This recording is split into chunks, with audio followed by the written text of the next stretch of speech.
साथियों, आप सभी का इस प्लेटफॉर्म पर स्वागत है। यहाँ पर हम लोग आगामी परीक्षाओं जैसे UP PCS, UPSC, MP PCS, इन सभी के लिए करंट अफेयर देख रहे हैं और इसी कड़ी में हम लोग जो है आज के दिन करंट अफेयर और जीएस का टॉपिक देखेंगे। वह है आपका सुर्खियों में रहे कुछ जीआई टैग अर्थात जियोग्राफिकल इंडिकेशन, भौगोलिक संकेतक वाले जो उत्पाद हैं उनके बारे में।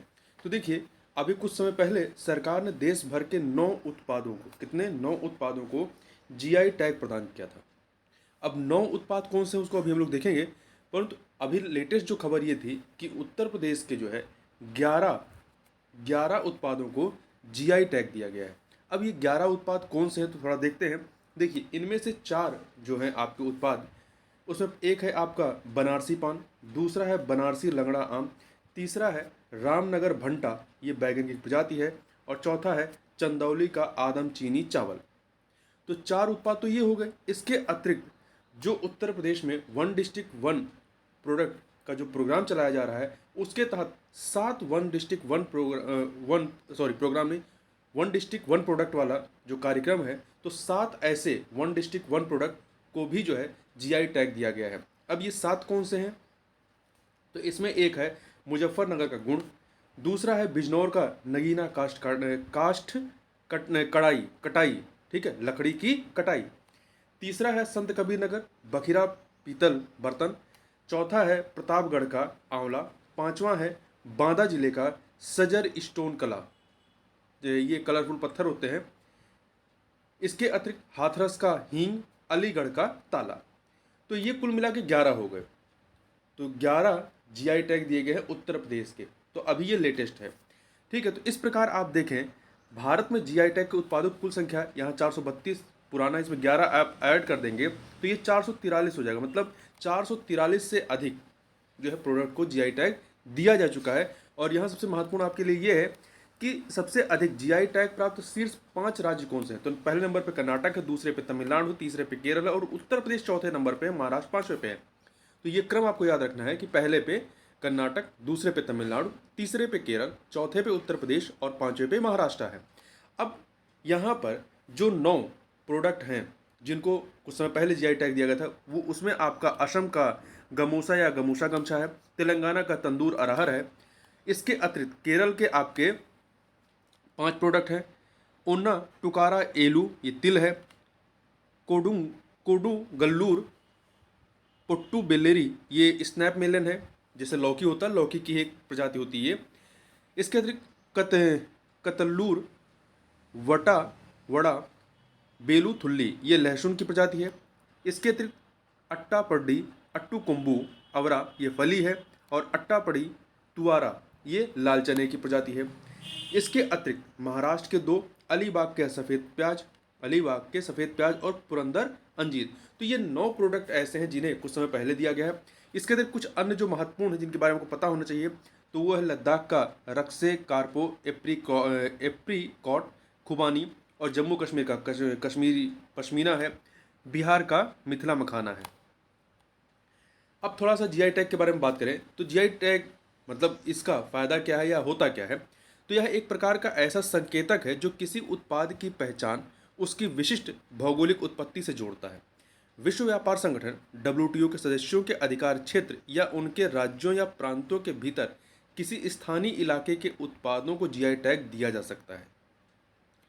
बौद्धिक संपदा अधिकार के व्यापार संबंधी पहलू जो ट्रिप्स है, ट्रिप्स में इसको परिभाषित किया गया है। एक भौगोलिक संकेतक जीआई टैग वाला जो है ये 10 वर्ष की अवधि के लिए पंजीकृत होता है। पंजीकरण अवधि को समय समय पर एक बार में आगे 10 वर्ष की अवधि के लिए नवीनीकृत किया जाता है। मतलब एक बार आप नवीनीकृत करेंगे तो 10 साल के लिए बढ़ जाएगा, फिर नवीनीकृत करेंगे फिर 10 साल के लिए बढ़ जाएगा। इसका महत्व क्या है? तो देखिए, इससे इसके धारक को किसी तीसरे पक्ष के गैर मानकीकृत उत्पाद के लिए उक्त संकेतक का इस्तेमाल करने से रोकने में सक्षम बनाता है। एक संरक्षित भौगोलिक संकेतक धारक को किसी अन्य व्यक्ति को उसी तकनीक का उपयोग करके उत्पाद बनाने से रोकने में सक्षम नहीं बनाता जिसका निर्धारण उस संकेतक के मानकों में किया गया है। जैसे कि असम का गमूसा या गमछा जो है, जिस जीआई टैग दिया गया, तो ऐसा नहीं कोई एक व्यक्ति ही उसे बना सकता है। एक मानक होता है कि जो गमूसा होगा या गमछा होगा वो इस अनुरूप में या इस तरीके का बनना चाहिए, तो वो वहाँ का कोई भी व्यक्ति उसको बना सकता है। और आगे बढ़ने से पहले ये जो कंटेंट हम देख रहे हैं ये विजन आईएएस जो कोचिंग संस्था है इनके द्वारा जो पीटी 365 नाम से मैगजीन प्रकाशित की जाती है तो उसका आर्ट एंड कल्चर वाले पोर्शन में ये टॉपिक कवर किया गया है। तो ये पूरा मटेरियल वहीं से लिया गया है। भारत में जीआई टैग से संबंधित जो कानून है तो दो महत्वपूर्ण कानून है, कई बार पूछा जाता है। तो एक है माल या इसे हिंदी में जो सही कहते हैं वस्तु का भौगोलिक संकेतक रजिस्ट्रीकरण और संरक्षण अधिनियम 1999। ये कई बार प्रश्न पूछा गया है। ठीक है, तो ध्यान रखिएगा, वस्तु का भौगोलिक संकेतक रजिस्ट्रीकरण और संरक्षण अधिनियम 1999। माल के भौगोलिक संकेतक विनियमन और संरक्षण नियम 2002। ये दो कानून है इससे संबंध में। इसके लिए जो मैकेनिज्म जो तंत्र काम करता है वो क्या है? उद्योग संवर्धन और आंतरिक व्यापार विभाग DPIIT के तहत पेटेंट डिजाइन और ट्रेडमार्क महानियंत्रक भौगोलिक संकेतक रजिस्ट्रार होता है। यह रजिस्ट्रार भौगोलिक संकेतक रजिस्ट्री GIR के कामकाज की निगरानी करता है। जो भौगोलिक संकेतक रजिस्ट्री है, ध्यान रखिएगा, ये कहाँ पर स्थित है, किसका मुख्यालय कहाँ है? तो तमिलनाडु के चेन्नई में, और इसका क्षेत्राधिकार अखिल भारतीय पूरे भारत पर इसका क्षेत्राधिकार है। अब यहाँ पर हम लोग हाल ही में जो जिन प्रोडक्टों के उत्पादों को जीआई टैग दिया गया उनके बारे में बात करते हैं। तो पहला आता है गमोसा। गमूसा या गमछा कुछ भी कहते हैं, ये असम का है। तो गमूसा गमछा सफ़ेद रंग का एक हाथ से बुना हुआ वस्त्र का एक आयताकार टुकड़ा होता है। इस वस्त्र के किनारे लाल रंग के होते हैं, जैसा कि यहाँ चित्र में दिखाया गया है। यह एक पारंपरिक वस्त्र है जिसका असम के लोगों के लिए काफ़ी महत्व है। गमूसा को बिहुवान के नाम से भी जाना जाता है क्योंकि यह असम के बिहू त्यौहार का एक अनिवार्य हिस्सा है। अलीबाग के सफ़ेद प्याज महाराष्ट्र का, यह सफ़ेद प्याज की एक पारंपरिक किस्म है। यह महाराष्ट्र के रायगढ़ जिले की अलीबाग तहसील में उगाई जाती है। अलीबाग तालुका की मिट्टी में सल्फर की मात्रा कम होती है और यहाँ की भू जलवायु परिस्थितियाँ इसे अन्य सफ़ेद प्याज उत्पादक क्षेत्रों से विशिष्ट बनाती हैं। इस प्याज में आमतौर पर बाजार में मिलने वाले मानक प्याज की तरह तेज गंध नहीं होती है। इसका स्वाद मीठा होता है जो अन्य प्याज से अलग है। तंदूर अरहर, ये तेलंगाना का है। यह तेलंगाना के वर्षा आधारित क्षेत्र में उगाई जाने वाली एक पारंपरिक फसल है। इसमें प्रोटीन की मात्रा लगभग 22 से 24% होती है, जो अनाज से लगभग 3 गुना अधिक होती है। शोधकर्ताओं के अनुसार विशेष रूप से तंदूर क्षेत्र में मृतिका खनिजों से युक्त उपजाऊ गहरी काली मृदा और चूना पत्थर के विशाल भंडार को तंदूर अरहर की विशिष्ट गुणवत्ता के लिए जिम्मेदार ठहराया जा सकता है। अगला है आपका लद्दाख रक्से कार्पो एप्रिक्रॉफ्ट, जिसे खुबानी कहते हैं। इसे भी अभी हाल ही में जीआई टैग दिया गया है, लद्दाख का है। तो खुबानी कुल का रक्से कार्पो फल विटामिन और शर्विटोल से समृद्ध तथा निम्न कैलोरी वाला होता है। शर्विटोल ग्लूकोज का एक प्राकृतिक विकल्प है जिसका सेवन मधुमेह रोगियों द्वारा किया जा सकता है। इन खुबानियों को किसी भी रासायनिक उर्वरक का इस्तेमाल किए बिना जैविक तरीके से उगाया जा सकता है। रक्से कार्पो फल के बीजों में सफ़ेद रंग की बीज गुठली होती है, हालांकि दुनिया भर के खुबानी फलों में भूरे रंग की बीज गुठली होती है। अगला है अट्टापड़ी तुआरा, ये लाल चना है जो कि केरल का है। ये अट्टापड़ी तुआरा केरल के पलक्कड़ जिले के अट्टापड़ी जनजातीय क्षेत्र की एक महत्वपूर्ण पारंपरिक फसल है। यह एक काष्ठीय झाड़ी है, ये झाड़ी की तरह उगती है जिसे आमतौर पर वार्षिक फसल के रूप में उगाया जाता है। अट्टापड़ी तुआरा के बीज सफ़ेद आवरण वाले होते हैं। अन्य लाल चनों की तुलना में अट्टापड़ी तुआरा के बीज आकार में बड़े और वजनदार होते हैं। यह प्रोटीन कार्बोहाइड्रेट फाइबर कैल्शियम और मैग्नीशियम से भरपूर है। अगला है ओन्नाटुकारा एल्लू, ये केरल का है। ये तिल की एक प्रजाति है। यह एक प्राचीन और पारंपरिक वार्षिक तिलहन फसल है। तिलहन फसल जिसे तेल निकाला जाता है। इसमें अपेक्षाकृत उच्च एंटीऑक्सीडेंट गुण पाए जाते हैं। यह शरीर की कोशिकाओं को नष्ट करने वाले फ्री रेडिकल से लड़ने में हमारी मदद करता है। यह असंतृप्त वसा से भी युक्त है, इस कारण यह हृदय रोगियों के लिए फायदेमंद है। आगे चलते हैं कोडंगू गल्लूर पोटेटू वेल्लूरी या स्नैप मेलन, ये केरल का ही है। इसकी खेती पूरी तरह से परिपक्व फल के लिए की जाती है जिसका उपयोग जूस बनाने के लिए किया जाता है। कुछ राज्यों में इसका उपयोग सब्जी के रूप में किया जाता है। इसमें उच्च मात्रा में विटामिन सी पाया जाता है। अन्य कुरबिड्स जैसे लौकी कुल की तुलना में कोंडू गल्लूर पोट्टू बेल्लेरी में कैल्शियम मैग्नीशियम फाइबर और वसा की मात्रा अधिक होती है। आगे बात करते हैं अट्टापड़ी अट्टू कोम्बू अवरा, ये फली होती है, केरल का है। इसकी खेती पलक्कड़ जिले के अट्टापड़ी क्षेत्र में की जाती है। अन्य डोलिकोश बीन्स की तुलना में इसमें उच्च एंथोसाइनिन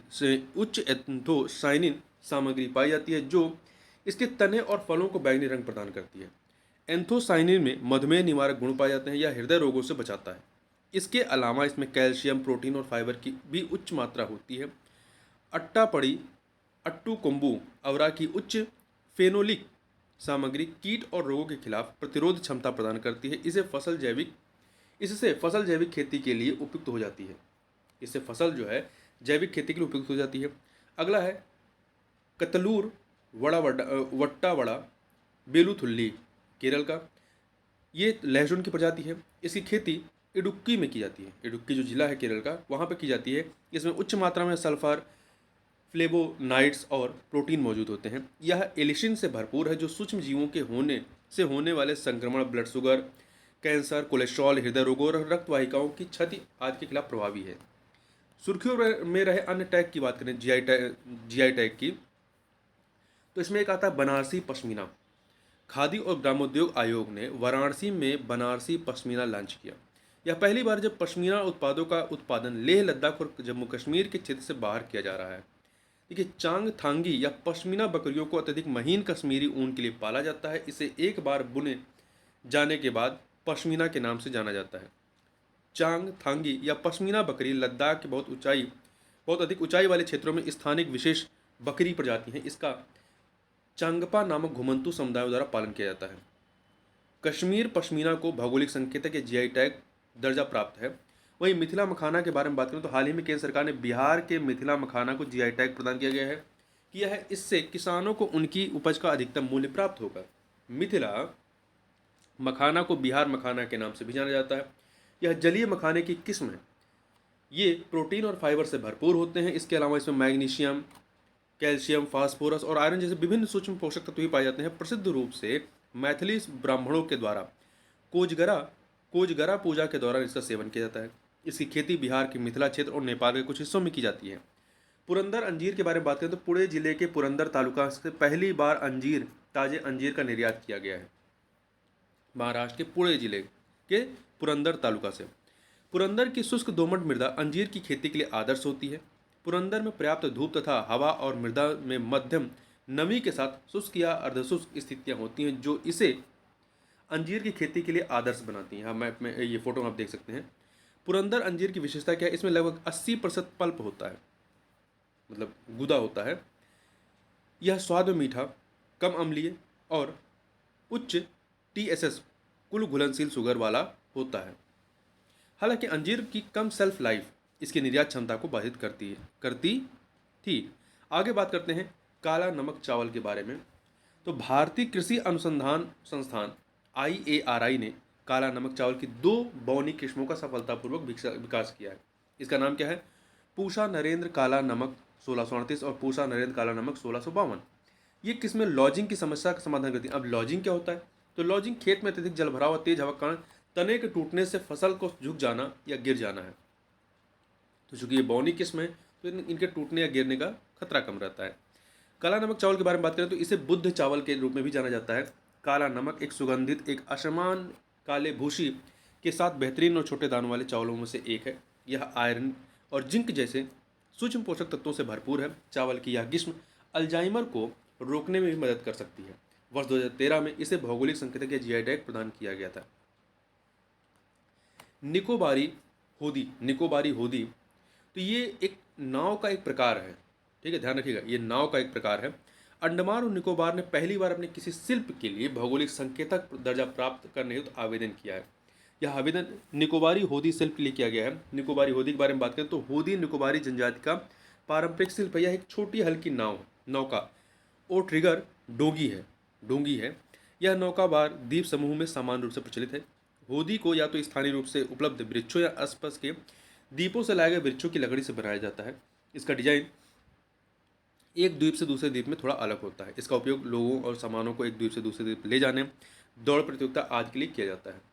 निहोंसु, जापानी दूतावास ने एक मादक पेय निहोंसु, ध्यान रखिए ये जापान का है, के लिए जीआई टैग प्राप्त करने हेतु आवेदन किया है। यह चावल के किण्वन द्वारा निर्मित एक मादक पेय पदार्थ है। भारत ने वस्तु के भौगोलिक संकेतक पंजीकरण और संरक्षण अधिनियम 1999 को लागू किया है। यह अधिनियम अविषमय से जुड़े देशों कन्वेंशन कंट्रीज के नागरिकों को जीआई टैग के पंजीकरण हेतु आवेदन करने की अनुमति प्रदान करता है। अधिनियम के अंतर्गत अविषमय देश वे हैं जो किसी अंतर्राष्ट्रीय संधि अथवा संगठन के सदस्य हैं तथा उन्होंने जीआई टैग के संबंध में भारतीय नागरिकों को भी विशेषाधिकार प्रदान किए हैं।